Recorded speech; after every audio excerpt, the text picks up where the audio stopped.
Olá, sejam bem-vindos a mais um Tá na Lista. Estou muito feliz de saber que você está aí do outro lado acompanhando o nosso programa. Toda semana a gente traz dicas de filmes para você, sempre com um convidado diferente. E hoje, pode chamar a criançada, porque eu tenho certeza que eles vão adorar o meu convidado. Inclusive, o meu convidado, além de ator, cantor, apresentador, é também detetive. Você quer saber quem é? Então tá começando o Tá na Lista.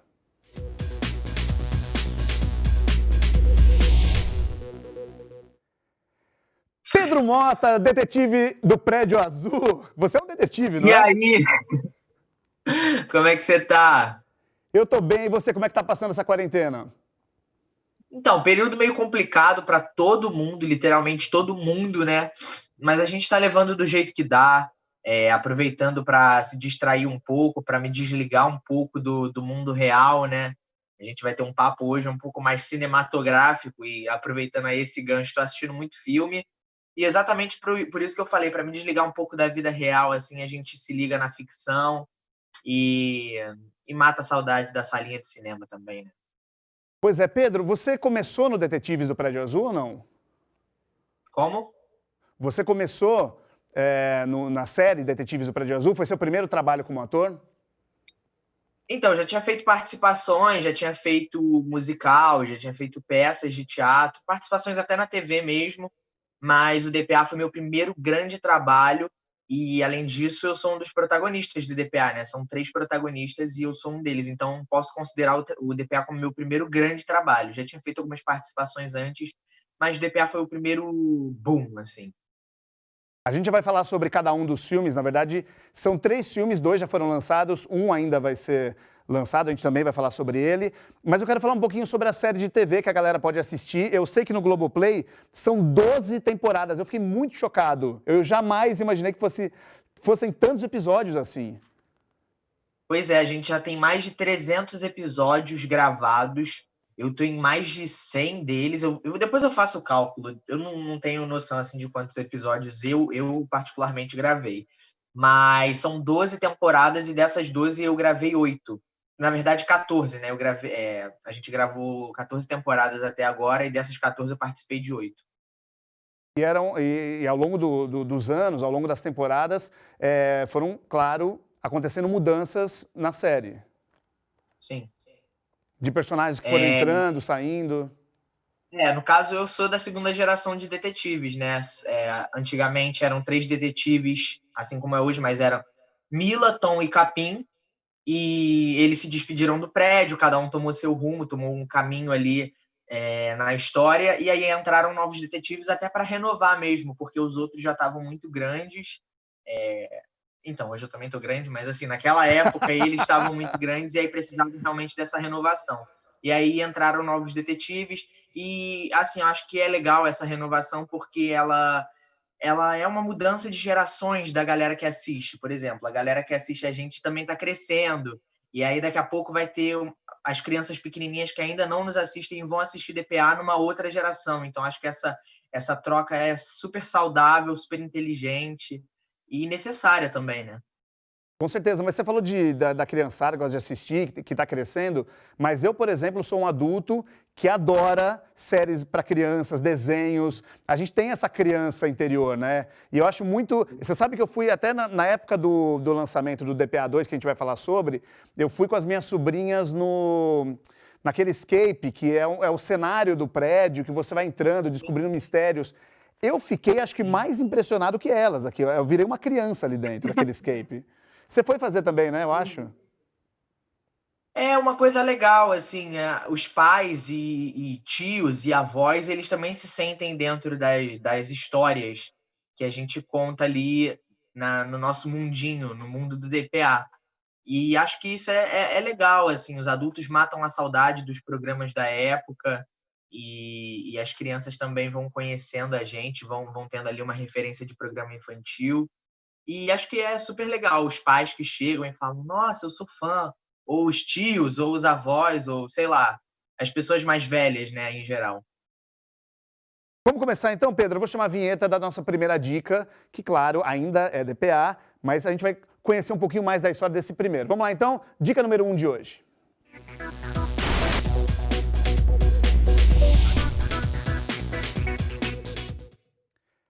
Pedro, vamos falar de DPA, o filme que é de 2017. Tá na Globoplay, quem quiser assistir. E também no Telecine. Telecine Play esse. Globoplay e Telecine Play. Vamos falar um pouquinho desse filme de 2017. Acho que foi o primeiro foi o primeiro, claro, foi o primeiro da franquia, mas acho que foi o primeiro com vocês, né? Não tinha participação dos detetives antigos. Na verdade, os detetives antigos eles não tinham feito nenhum filme do DPA. Esse realmente foi o primeiro da franquia DPA nos cinemas, mas sim, rolou a participação dos antigos detetives nesse primeiro. Até o Pipo, que pede a ajuda deles para, enfim, salvar o prédio ali no mistério inteiro, no desenrolar da história, e rola a participação deles sim. Acho que foi legal a participação deles, e a galera curtiu também, porque como foi nosso primeiro filme no cinema, é óbvio que a gente ia mostrar o DPA para mais pessoas e a gente ia refrescar a memória daquela galera que não assistia mais, não estava mais tanto na vibe do DPA. Essa galera que não estava mais tão na vibe do DPA, uma galera que na época já era um pouco mais velha, essa galera ela foi para os cinemas para ver os antigos detetives, e a galera que já curtia a gente foi para nos assistir, e a galera que não conhecia o DPA, porque a gente sabe que muita gente não tem TV por assinatura, eles conheceram o nosso trabalho e aí depois começaram a pesquisar e procurar um pouco mais sobre DPA. Então, acho que o primeiro filme foi assim, um divisor de águas na visão das pessoas para o DPA. E assim, foi realmente um boom. Foi o primeiro boom do DPA. Eu considero que foi esse do filme de 2017, do DPA, o filme. O que eu acho legal do filme também, Pedro, é que mesmo essa galera que não conhece ou não conhecia a série, ela começa a conhecer a partir do filme, né? Porque sempre quando tem uma produção que vai para o cinema, vocês tentam explicar de uma outra maneira o filme, né? Para que todo mundo possa entender. Isso que é legal. Não, sem contar também que é uma tela gigante, um mistério que dura ali 1 hora a mais do que os nossos mistérios comuns. Enfim, é um filme de mais de 1 hora. E então as crianças elas vão. A expectativa é muito grande, né? Para assistir o filme, porque é um grande mistério. A gente demora tanto para fazer o filme e as crianças já ficam ali nervosas para saber qual é a história. E quando elas entram na sala, elas têm que ter aquela experiência super bacana. Como é que é a história desse primeiro filme do DPA? Então, Prédio Azul, ele está seguindo ali sua vida normal, né? Normal nunca é, porque sempre é cheia de bruxos a nossa vida no Prédio Azul. Mas a gente vai ali investigando os mistérios até que a gente descobre que a Dona Leocádia está fazendo uma festa para os amigos da escola de bruxos da época dela, os amigos que estudaram com ela na escola de bruxos. E aí, coisas estranhas começam a acontecer durante essa festa, rola um apagão, os bruxos têm seus amuletos de proteção, né, roubados, e assim eles ficam vulneráveis a qualquer tipo de feitiço. E aí a gente vai atrás da história desses bruxos, vai ver se rolou alguma sabotagem no meio da festa. No meio dessa história toda, o Prédio Azul ainda aparece com rachaduras e o Prédio Azul vai ser demolido. Então a gente tem que salvar o Prédio Azul e salvar os bruxos que estavam na festa que tiveram seus amuletos roubados. Ou seja, é um mistério realmente gigante e a galera que assiste pode ajudar a gente a resolver. Então, DPA, o filme é o de 2017, está na Globoplay e também no Telecine Play. Além disso, como a gente já falou, as 12 temporadas do Detetives do Prédio Azul também está no Globoplay, você pode assistir, pode mostrar para a criançada que não conhece ainda e que vai conhecer e vai se divertir muito. Vamos lá então para a segunda dica de hoje. O Pedro Mota é o meu convidado, é ator, cantor também, ele tem um EP que está nas plataformas digitais para a galera escutar e também apresentador. Vamos lá, segunda dica.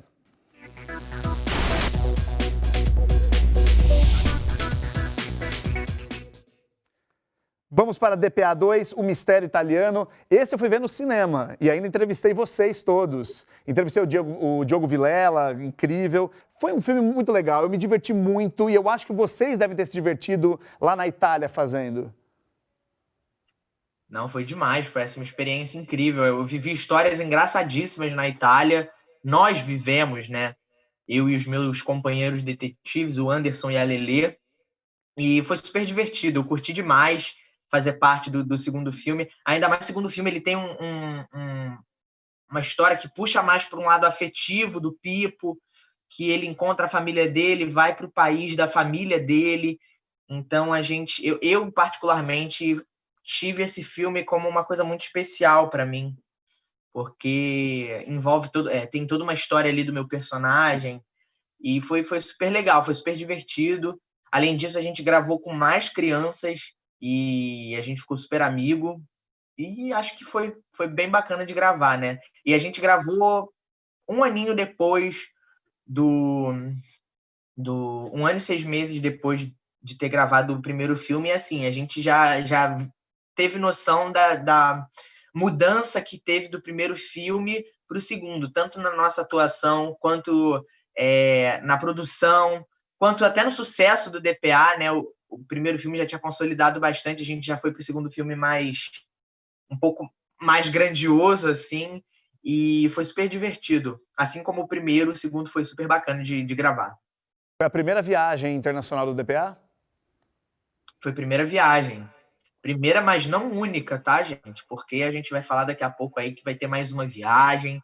Não posso dar muito spoiler, mas sim, foi a nossa primeira viagem internacional. E que viagem, né? Um baita de um destino. A gente já foi logo para a Itália. Ô Pedro, deixa eu tirar uma dúvida. Quem vai assistir o filme vai perceber que tem umas casinhas que tem uns símbolos naquelas casas. Eu fiquei muito curioso depois para saber se aqueles símbolos eram, na verdade, pós-produção, se eles tinham colocado, mas não, né? Não. Isso é uma história super bacana, que eu tenho até aqui um livrinho que eu posso pegar para vocês. Espera, achei. A gente ganhou isso aqui da produção logo que acabou. A gente foi para um lugar chamado Alberobello, onde tem essas casinhas que são mais conhecidas como trulos. E teve uma época que, realmente, como é falado no filme, eles pintavam os telhados dessas casinhas, né, os telhados de tijolos, com símbolos que espantavam as bruxas ali, né, que assolavam os moradores. E aí eles pintavam para espantar o mal-olhado. Assim como é dito no filme, né, que a gente tem todo um envolvimento bruxesco na cidade, a gente usa os amuletos de proteção. Então, realmente é real essa história. E é uma baita de uma cultura, porque a gente fala de uma coisa que realmente existe no filme, né? Quem for lá pode comprovar que existem sim essas pinturas nos telhados. E são muitos telhados, são realmente muitos trulos. Eu achei que fosse pós-produção, fosse computação gráfica, e não, realmente existe mesmo, que máximo. Realmente Adorei. existe. Então, ó, fica essa dica, DPA 2, o mistério italiano, tá no Telecine Play, você pode assistir, se divertir, muito. Ô Pedro, eu vou deixar o DPA 3, o terceiro filme da série, mais pro final, assim todo mundo acompanha a gente aqui, e não deixa a gente sozinhos, e eu vou pedir para você mais 2 dicas de filmes que você assistiu nessa quarentena. Eu vou chamar a vinheta e a gente já vai saber qual é a dica, que nem eu sei hoje, hein? Hoje é surpresa total. Vamos lá, então? Terceira dica de hoje.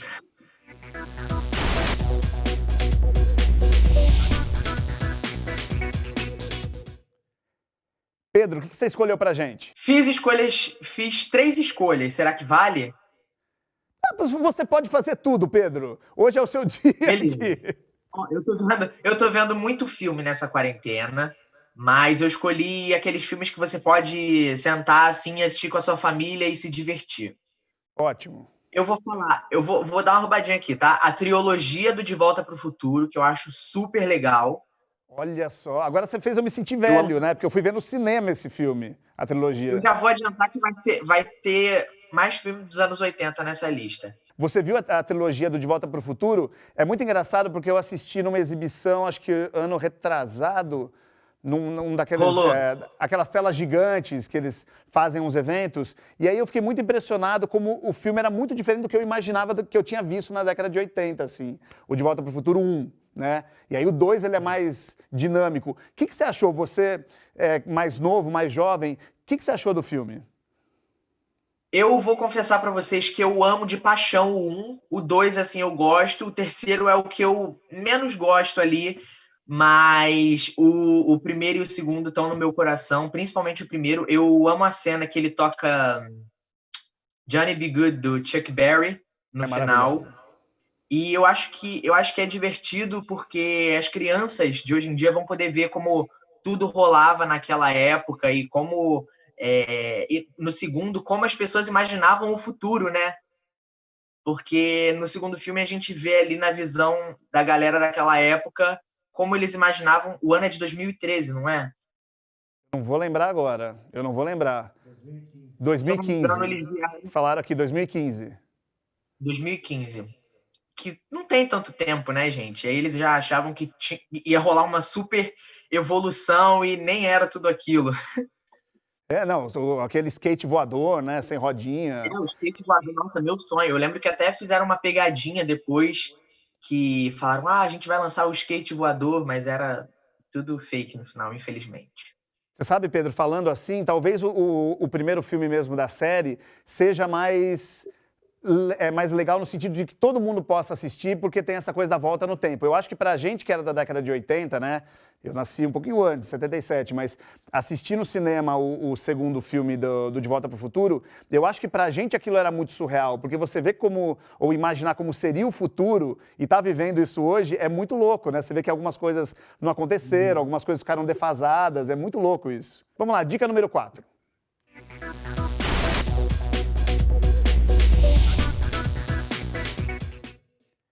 Você gosta do Yesterday por causa da música? E porque você é músico também? Na verdade, eu gosto por causa da história mesmo. Eu acho que é uma coisa muito surreal. Ninguém imagina. Eu fico imaginando como seria o mundo sem os Beatles, se só uma pessoa lembrasse dos Beatles. E eu fico pensando como seria se os Beatles voltassem hoje em dia, se eles iam, sei lá, ser astros da música ou se ia ser uma coisa super cult e que ia ficar de lado, assim. Que só uma galera muito cult mesmo ia curtir.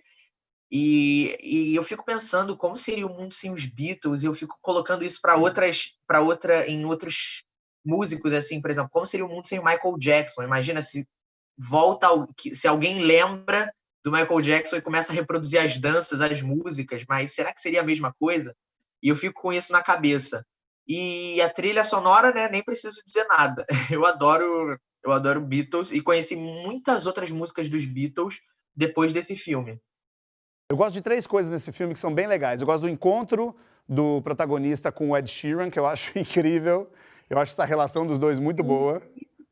Isso é uma coisa que eu penso, porque é um astro pop e a gente vê que os Beatles eram mais ou menos isso na época deles, só que não faz muito sentido pra gente, né? Porque eles revolucionaram.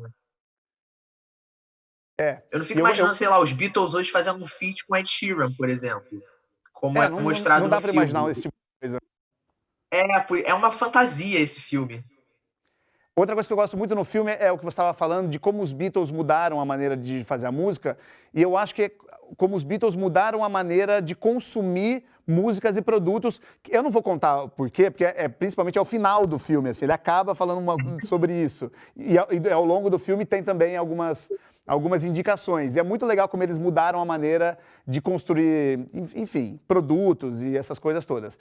E outra coisa que eu acho muito legal é um encontro que rola no filme, que eu não vou falar também, senão é um spoiler muito grande aqui, mas é incrível também, é muito emocionante.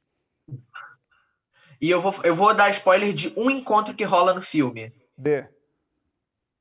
É do encontro dele com um homem e uma mulher que vão assistir o show dele, e aí eles fazem uma revelação, né? Eles descobrem uma coisa juntos. Eles descobrem que não é só uma pessoa que lembra dos Beatles. Eu vou chamar então a vinheta para a quinta dica de hoje. Pedro Mota é o nosso convidado aqui do Tá Na Lista.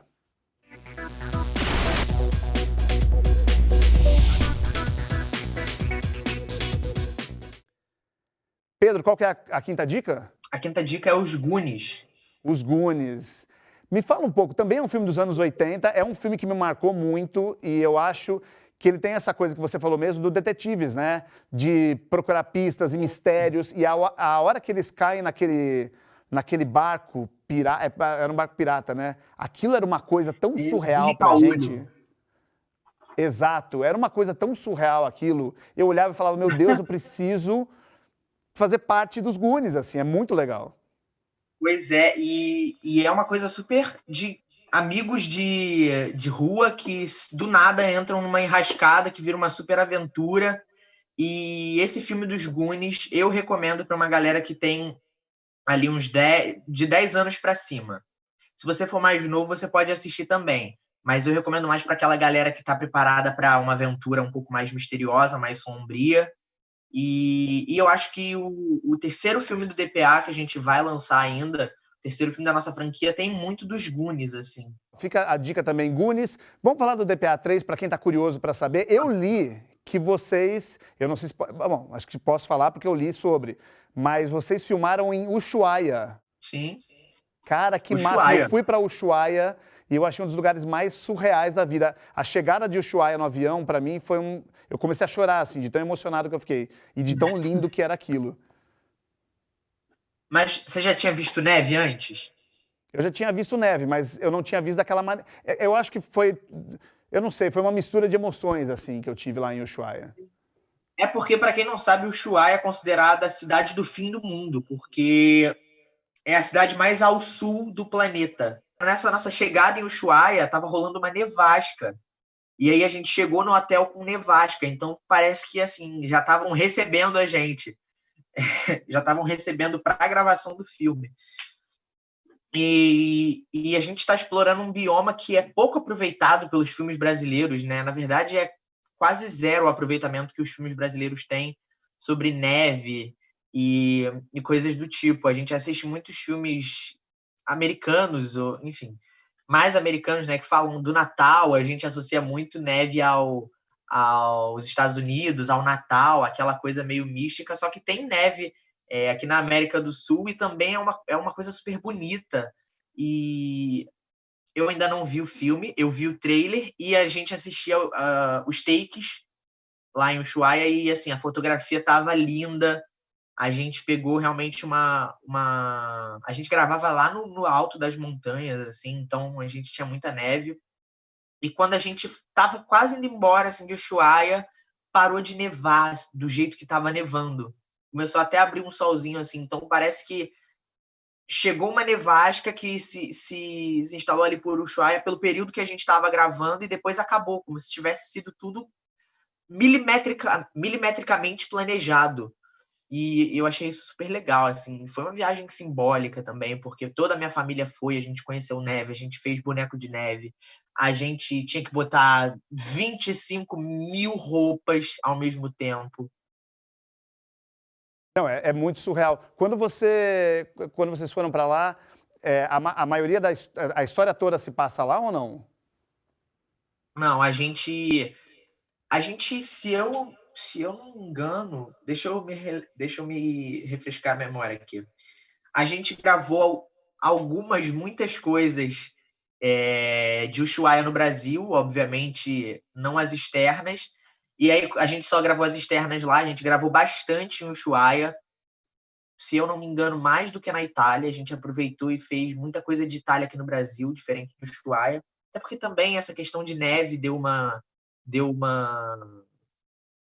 a gente precisa realmente ali da neve, não pode ser uma coisa fakeada, né?